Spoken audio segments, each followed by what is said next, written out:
Bonsoir, bonsoir à tous. Alors effectivement, le thème, vous le connaissez, Web 2.0, entreprise 2.0. On ne pouvait pas faire ça un autre jour pour bien l'organiser qu'un mercredi 2-0 avril. Forcément, le jour était choisi. Alors pourquoi et comment va se passer cette soirée? On va y revenir un petit peu tout à l'heure. On a fait une organisation tripartite entre Nantes, Saint-Nazaire et Atlanticiel que vous voyez, qu'on va vous présenter tout à l'heure. Et donc l'objectif de cette soirée, on sait que les profils sont un petit peu différents, était de vous montrer que tout a changé autour de vous. La plupart, on en est tous convaincus, mais c'est mieux en le disant, et que toutes les nouvelles technologies impactent nos entreprises, que ce soit sur le plan marketing, commercial, publicitaire, financier, ressources humaines, innovation, management. On ne peut plus faire comme on faisait avant, et encore moins comme on le faisait dans les années 90. Alors quelques chiffres que j'ai relevés sur le web pour vous donner l'eau à la bouche de ce thème. Quelques pourcentages et quelques chiffres. Pour toucher 50 millions de personnes, la radio a mis 36 ans. La télévision, elle, n'en a mis que 13. Et Facebook, 2. 80% des natifs du web, de 16 ans et plus, sont sur un réseau social. 97 couples par jour se créent sur Mythique en France. 90% des internautes font confiance à leurs amis concernant un achat. Et d'ailleurs, même s'ils n'ont pas d'amis, ils sont 75% encore à faire confiance à des gens qu'ils ne connaissent pas. 255 millions de sites web dans le monde en 2010, dont 21,4 millions de nouveaux sites en 2010. 2 milliards de vidéos visionnées tous les jours sur YouTube. 20 millions de Français sont inscrits sur des sites communautaires et 8 millions s'y rendent tous les jours. Et dernière question, qui dans cette salle a un smartphone ou un téléphone connecté à Internet? Est-ce que vous pouvez lever la main? Merci. Qui a téléchargé la photo de Laure Manodou il y a 1 an et demi avec son smartphone? Levez la main. Il y en a beaucoup moins. Pas beaucoup, hein. Alors bien sûr, tous ces outils, on en est donc convaincus, il suffit de voir et les smartphones, c'est pas très vieux. Donc tous ces outils modifient notre comportement et ceux de nos clients. Un exemple, avant, quand on avait besoin d'un plombier, on prenait l'annuaire et on cherchait plombier dans l'annuaire. Aujourd'hui, grâce à Google, vous ne tapez plus le mot plombier, mais vous tapez généralement votre problème. Ma chaudière est en panne. Voilà encore les choses qui ont changé. Donc l'acheteur devient de plus en plus autonome dans sa recherche d'informations et donc moins dépendant du vendeur. Donc on voit que ça impacte également la fonction commerciale. Et les nouveaux outils de communication permettent une argumentation augmentée. Et donc il n'est peut-être plus nécessaire de faire autant de kilomètres pour garder le contact avec nos clients. Alors je le disais tout à l'heure, tu as peut-être un petit mot à Oui, rajouter, juste 2-3 Benoît. petits mots. L'origine de la plénière, c'est également pour Nantes notre séminaire de sortie. On vous a demandé l'année dernière quels étaient les thèmes que vous voudriez aborder cette année et à l'unanimité, vous avez voulu vraiment traiter ce sujet de web marketing, de web 2.0. À Saint-Nazaire, vous avez créé cette année une commission web marketing et à Nantes, on a été obligé de dédoubler cette commission.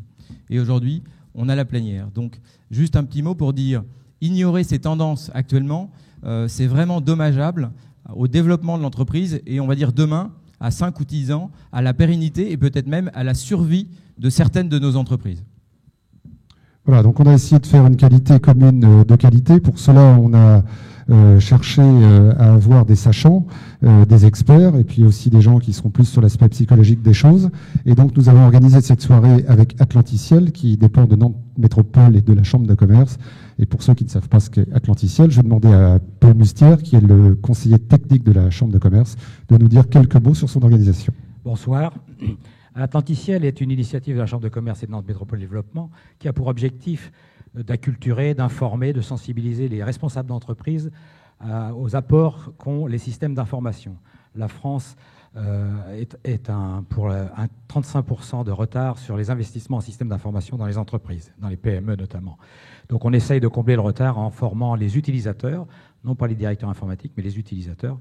Et pour cela, nous faisons des soirées, donc des 18-20 heures, 3 à 4 fois par an sur des thèmes d'entreprise, dont celui-là que nous avons mis à disposition du CJD ce soir. Merci de votre accueil. Merci pour votre intervention. Nous allons rentrer donc dans le cœur et dans le débat de cette plénière.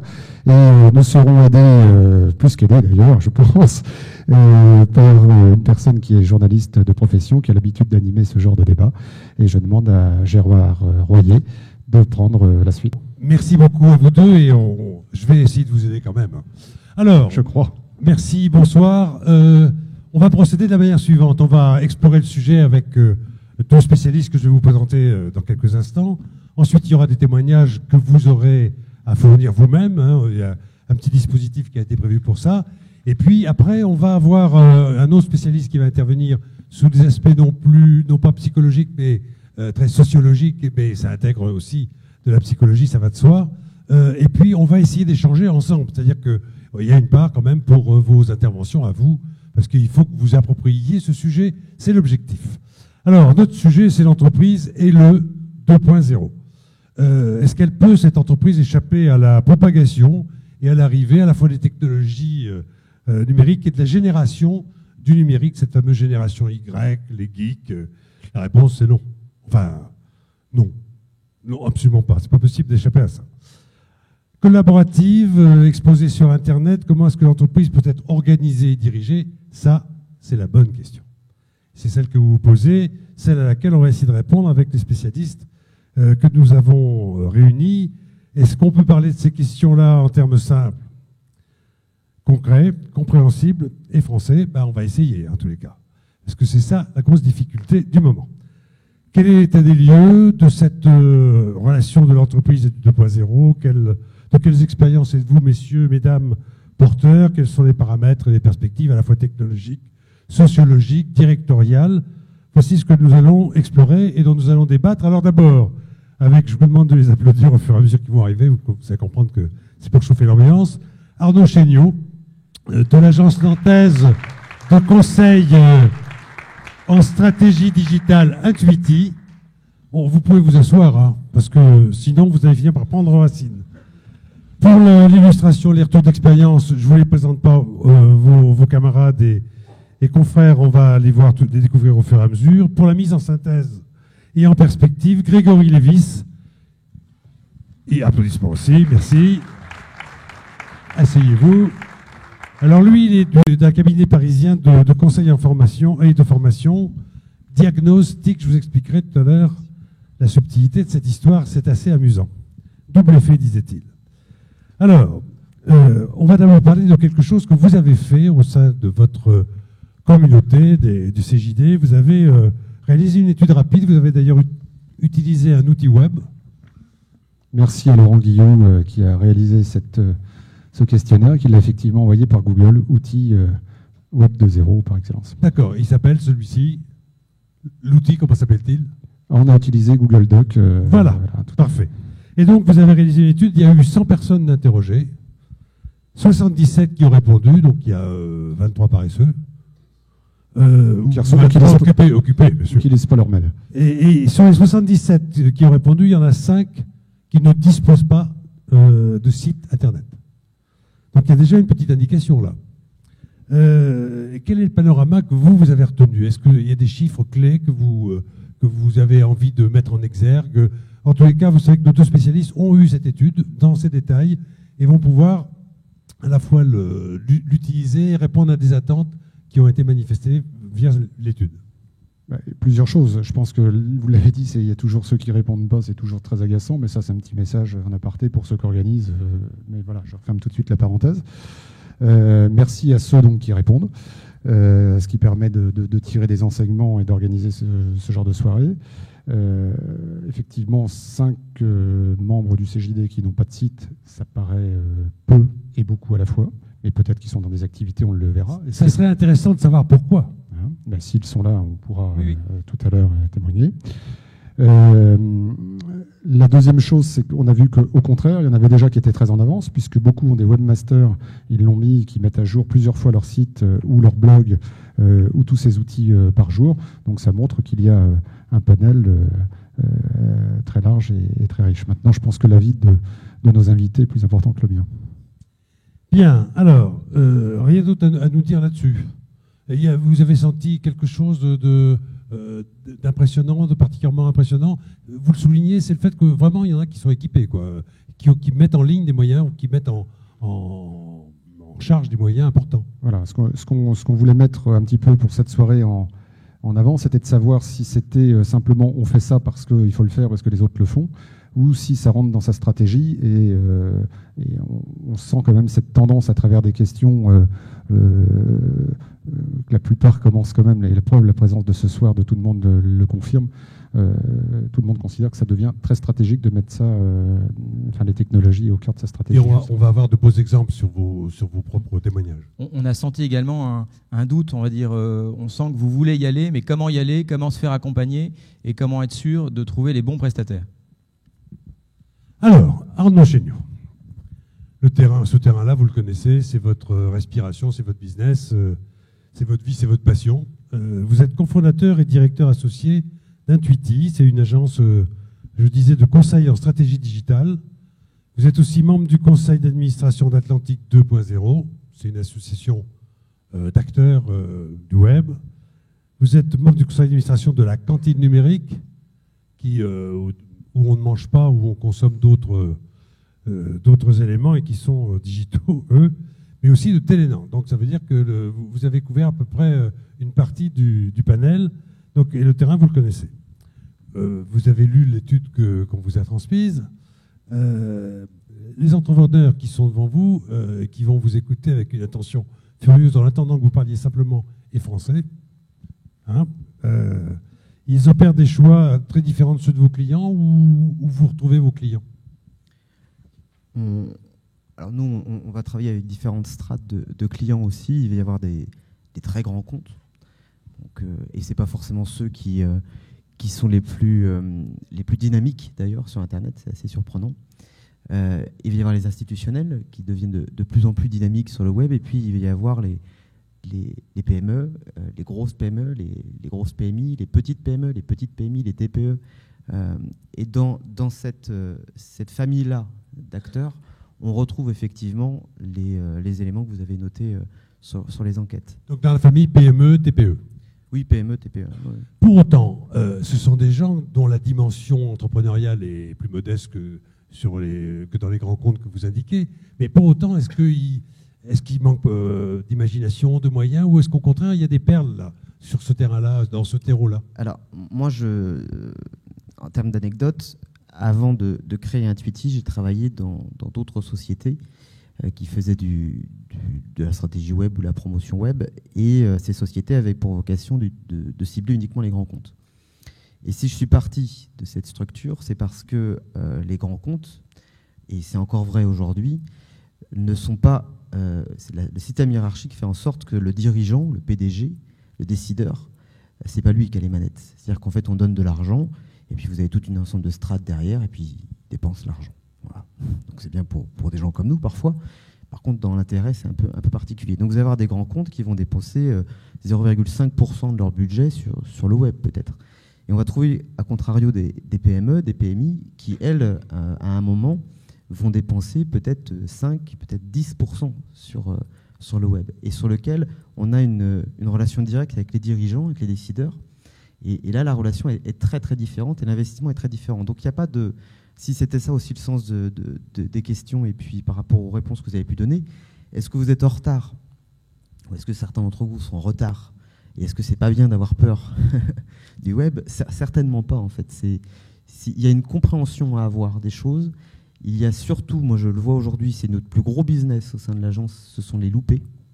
Ce sont les gens qui se sont fourvoyés ou ont fait des erreurs dans les 5 dernières années, et qui à un moment disent, excusez-moi, mais ils disent basta, là, on va poser les bases, et puis on va arrêter de faire appel un peu aux copains ou au faire ou oui dire, et on va essayer de structurer sa démarche. Donc c'est vraiment, de toute façon, je peux vous donner la conclusion de mon message aujourd'hui, c'est celui-là. Il faut que vous preniez le temps de structurer votre démarche. Du coup, le fait d'être en retard, c'est plutôt éventuellement un avantage. Parce qu'au moins, pendant qu'on est en retard, on regarde ce qui se fait, on regarde les maladroits tomber, et on voit ce qu'il ne faut pas commettre comme erreur. Après, il y a aussi... oui, les places sont prises. Il y a certaines niches sur Internet où les places sont particulièrement difficiles à prendre. Mais il y a une grande loi industrielle, c'est-à-dire qu'à un moment, quelqu'un dont l'outil de production est obsolète, bien, quand il le renouvelle, il repart dans les premières catégories de sa filière. À condition d'avoir pris le temps, non de rien faire, mais de penser la démarche. Ça va de soi. Alors, pour essayer de structurer ça de façon très claire, très simple, est-ce qu'Internet concerne toutes les entreprises? Et si oui, est-ce qu'elle les concerne de façon équivalente ou pas? Alors, ça, c'est une question, quand vous me l'aviez posée, j'avais perdu mes cheveux. Internet, c'est un élément de communication, donc de valorisation d'image. C'est un élément de communication externe et c'est un élément de communication interne. Et là, vous parlez sur l'intranet. Ça doit répondre à des objectifs de com. Donc je dirais, pour répondre à votre question de manière pragmatique, ça concerne toutes les entreprises. Sauf si vous ne voulez pas faire de carte de visite ou de plaquette. Si vous êtes vraiment... Si vous ne voulez pas vous parler à l'intérieur de la boîte. Voilà. Si vous ne voulez pas communiquer, ça ne vous concerne pas. Vous ne voulez pas vendre. Alors ça, c'est différent. Internet est aussi un outil marketing. Et c'est en devenir d'être un outil formidable même de marketing. Parce qu'on mesure les investissements et on mesure les retours sur investissement. Qu'est-ce que j'entends par marketing? C'est un outil qui aide à la vente. Donc on n'est plus sur des objectifs d'image, on peut être par exemple sur des objectifs de contacts commerciaux. On peut être sur des objectifs, je ne sais pas moi, de fidélisation. Enfin voilà, c'est un outil marketing.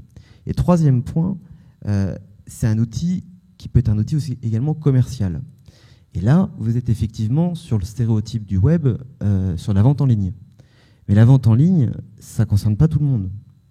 Alors oui, pour revenir sur le marketing, à vous de voir si ça vous concerne ou pas, mais sur la vente en ligne, c'est là que le bas blesse peut-être. La vente en ligne, effectivement, la vente en ligne, ça ne concerne pas tout le monde.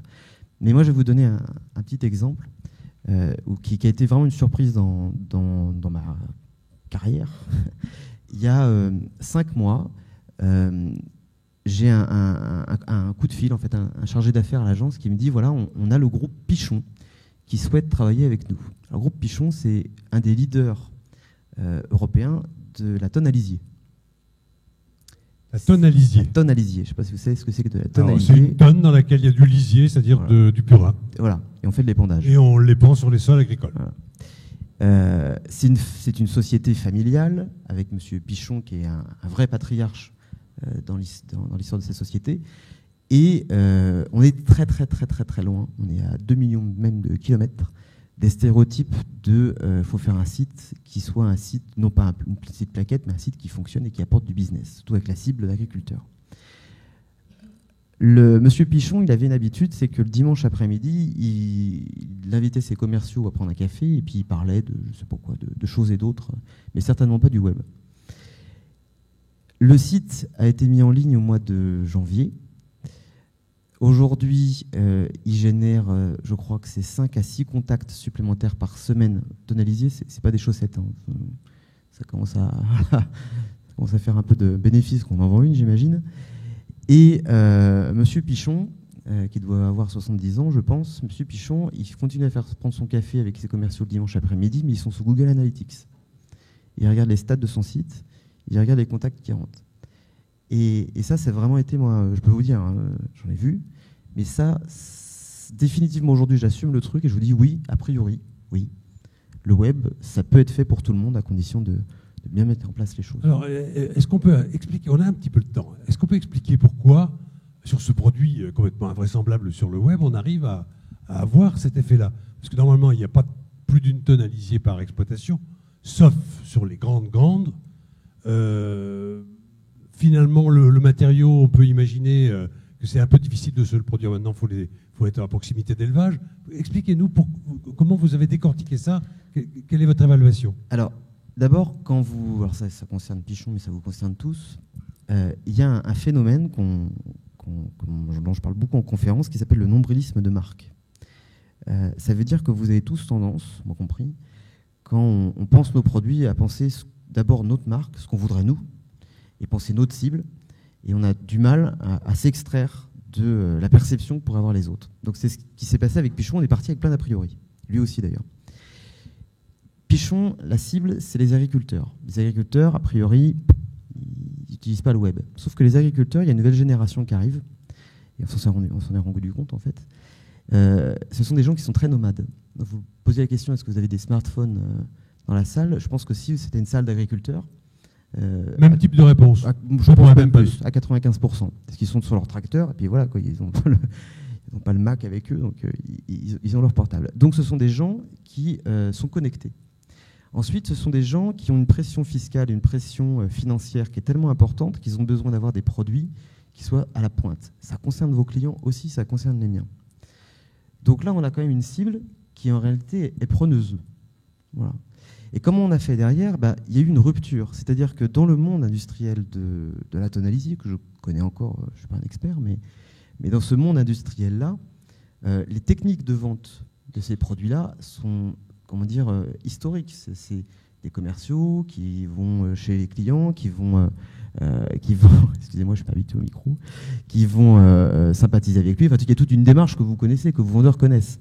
Et là, en fait, il y a eu une rupture, c'est-à-dire qu'au lieu de venir avec des mannes de catalogue sur les derniers produits qu'ils pouvaient avoir, ils ont montré le site web. Et on leur a montré comment ça fonctionnait, et ils ont pu valoriser. Le site web, il est fait de telle manière qu'ils mettent en évidence les produits, les images.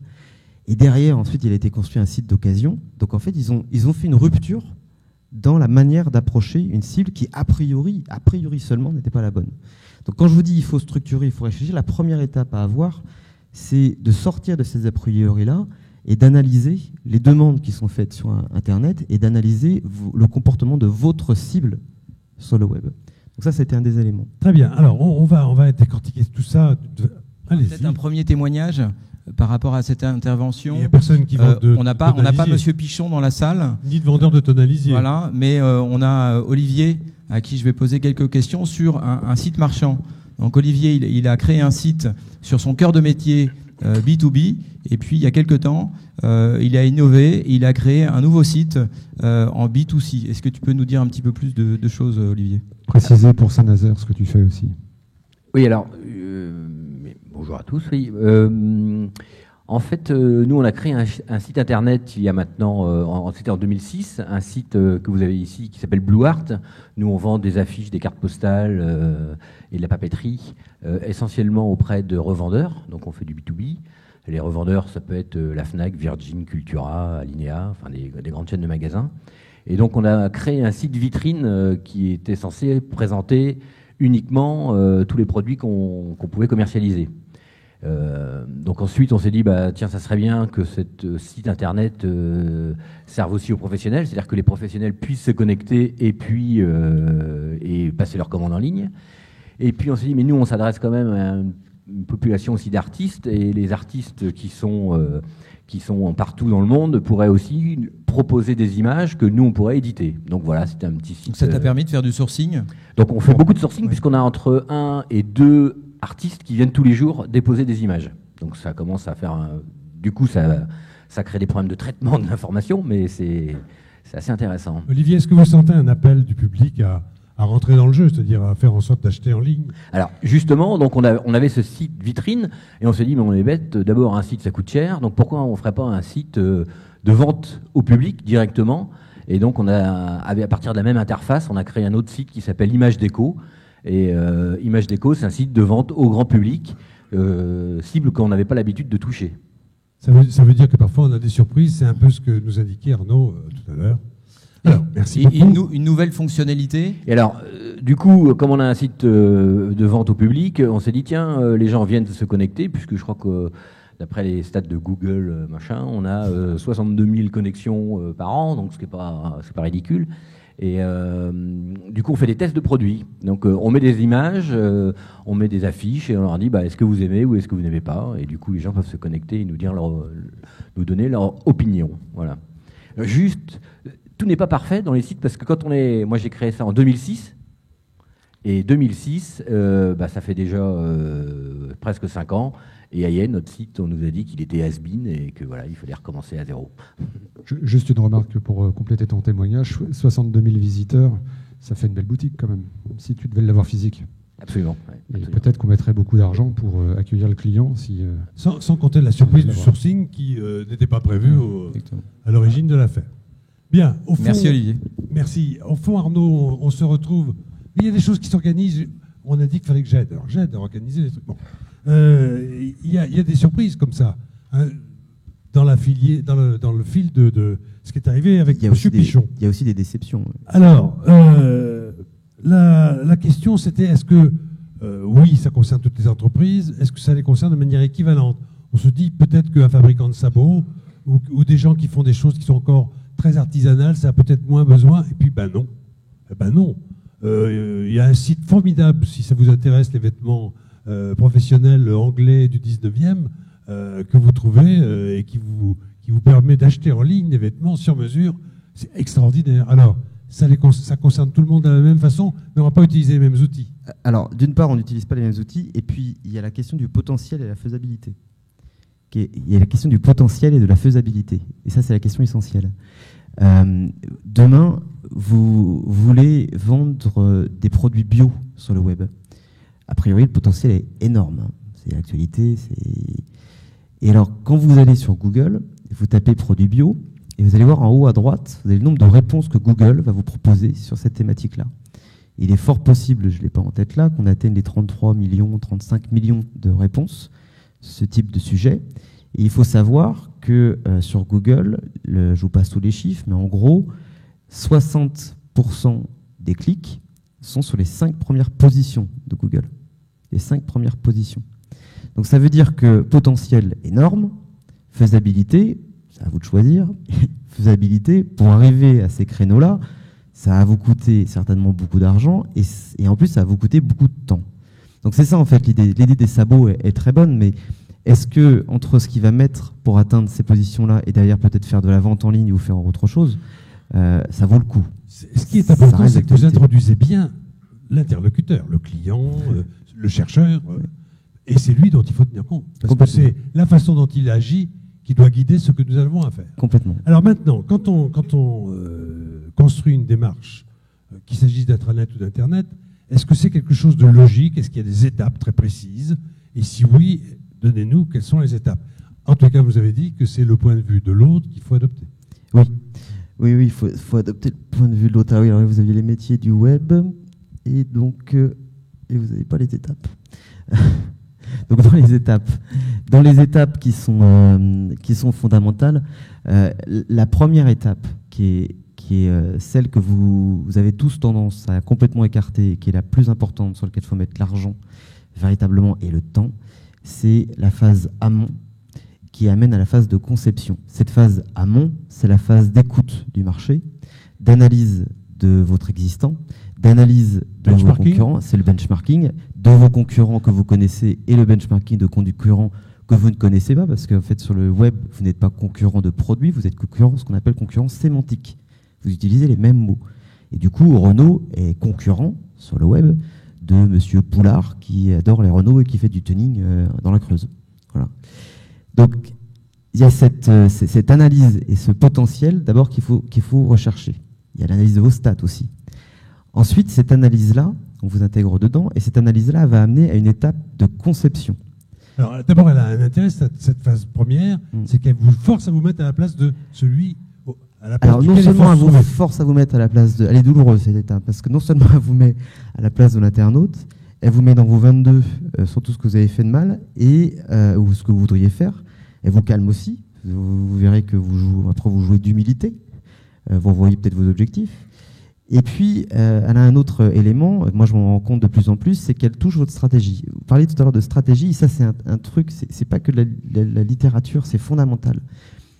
Vous ne pouvez pas, le web aujourd'hui ne peut pas être un élément d'un 360 dans votre stratégie que vous intégrez. C'est pas ça. Le web, c'est la continuité de votre stratégie. C'est forcément la continuité de votre stratégie. Parce que quand on va faire l'analyse du potentiel, le benchmark et tout, on va vous remettre, vous, en cause sur des éléments qui ne sont pas des éléments de com, c'est des éléments marketing. Et là, ça va influencer votre stratégie.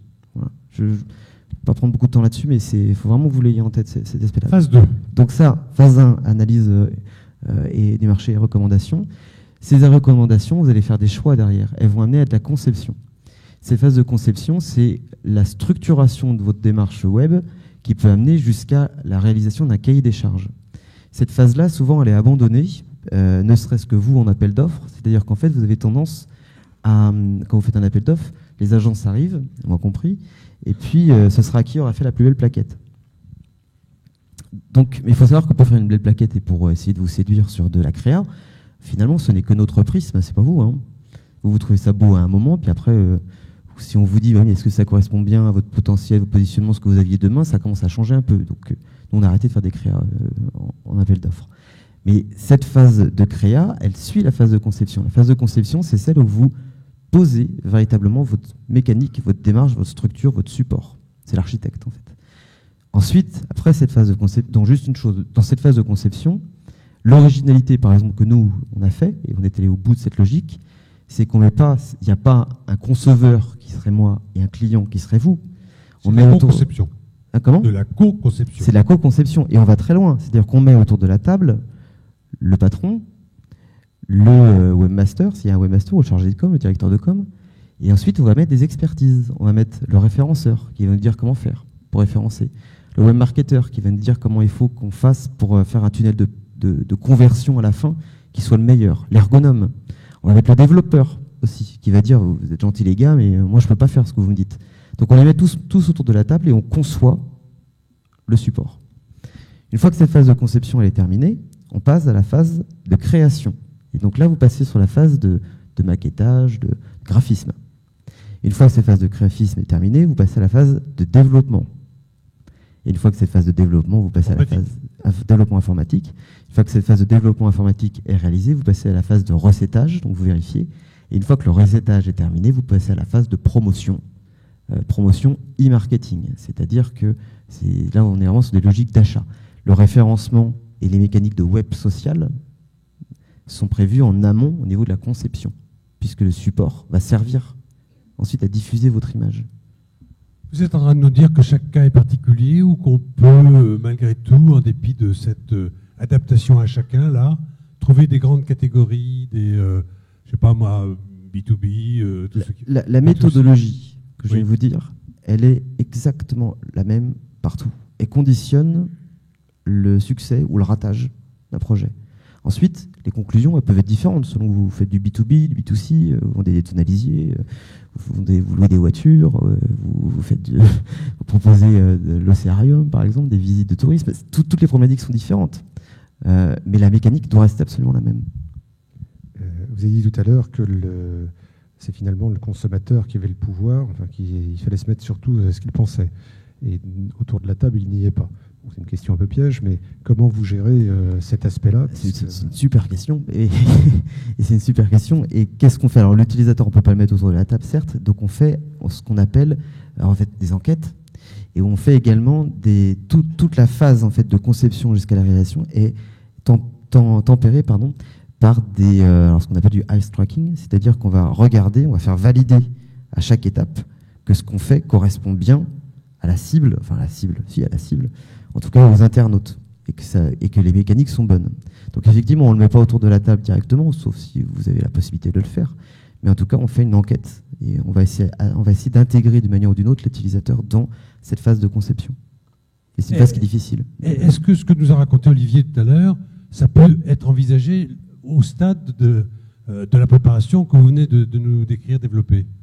Ou est-ce que c'est que quand c'est en ligne qu'apparaissent la possibilité d'un sourcing en la circonstance, la possibilité d'une vente... Ça, c'est un coup de peau, ça. non, mais c'est vrai, si vous... Ah ouais. Oui, ça a été très clairement expliqué tout à l'heure. Parfait. La stratégie, au départ, a été très claire, et donc on a vraiment travaillé en amont. Je me suis permis de dire ça parce que vous avez dit que...